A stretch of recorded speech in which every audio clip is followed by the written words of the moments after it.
everything from the time she said I have a boyfriend was fucking great, right? You look like you're about to kick someone's ass or doing yoga. You actually did observational stuff instead of just going direct, right? And this, I see this a lot, where as soon as the girl says I have a boyfriend or I'm married or whatever, and there's no longer any stakes, now all of a sudden all your best game comes out, right? Classic. I want you to game like you have nothing to lose before you have nothing to lose, okay? Because that's what you're doing right now. You have nothing to lose, so you're just letting your charisma out, right? Before you're like, oh, how do I play it safe? Right. Should be the opposite. What do I really want to know? What do I really want to talk about? Go have the discussion you want to have. Go have the conversation you want to have. If she has a problem with that, she can object or give you a shit test or whatever. But at least you got a shit test or a rejection for doing something you wanted to do and that was productive, not for just going in circles and asking shit you don't care about. You legitimately probably don't care where she goes to the gym. It's probably not. Yeah, I don't care which gym I guess. Yeah, it's not the most important thing. So ask stuff you actually care about. What would you genuinely like to know about this girl? About her? I mean, Or from her, about you and her, yeah, anything. She does. Okay, why? Would you even care about that? So if you genuinely care, then you can ask the question. That's the criteria for you.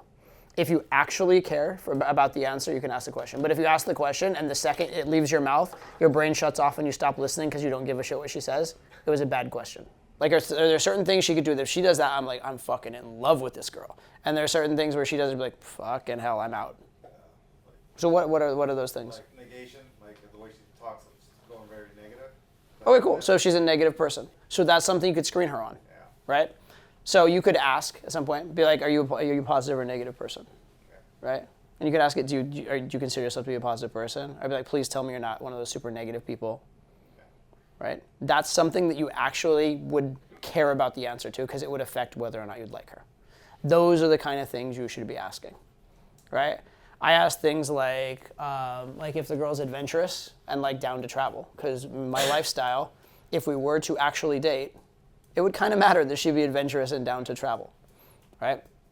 Or I like girls that can banter and be witty and who like language, right? And so number one, I may ask girls questions along those lines, but I'm also just listening for things like that. Like if she uses particularly well-phrased things, like if she phrases things well or has a good sense of humor, I notice that and I compliment on her that.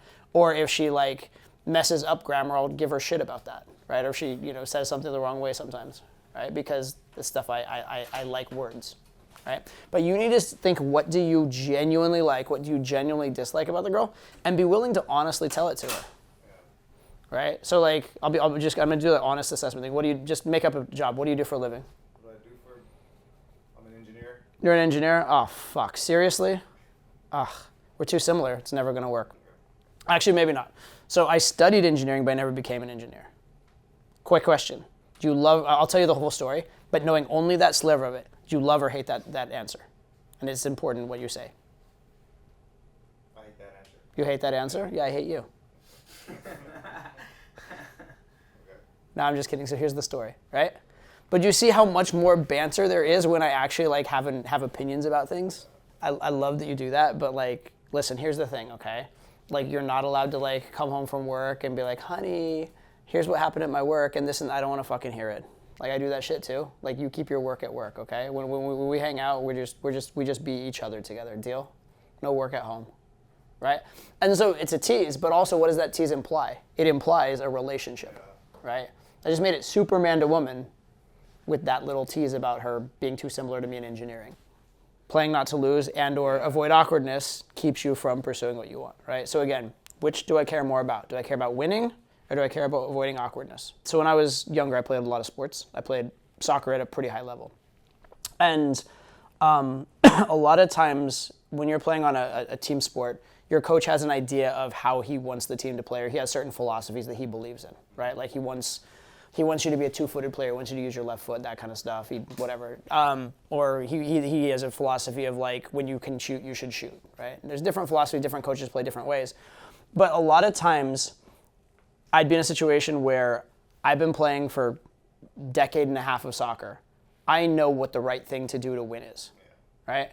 But I also know what is in alignment with the coach's philosophy. And it's very easy to just take the shot that no one will ever give you shit about. The question is, Do you care about winning the game, or do you care about not getting yelled at by the coach? Right? You need to care about winning. And that's when you're going to do enough good things that the coach can shut the fuck up because he knows he needs you. That's the guy you want to be, right? But you don't want to be the guy that like, you know you're off balance and shouldn't shoot, but you know no one will ever yell at you for shooting, and so you shoot. That's weak, right? Don't do that. Play to win, right? So I would say err on the side of losing the interaction by being fun and awesome instead of losing the interaction by being boring and dull. Don't worry about what's awkward. Don't worry about what looks good. Worry about what is right, period.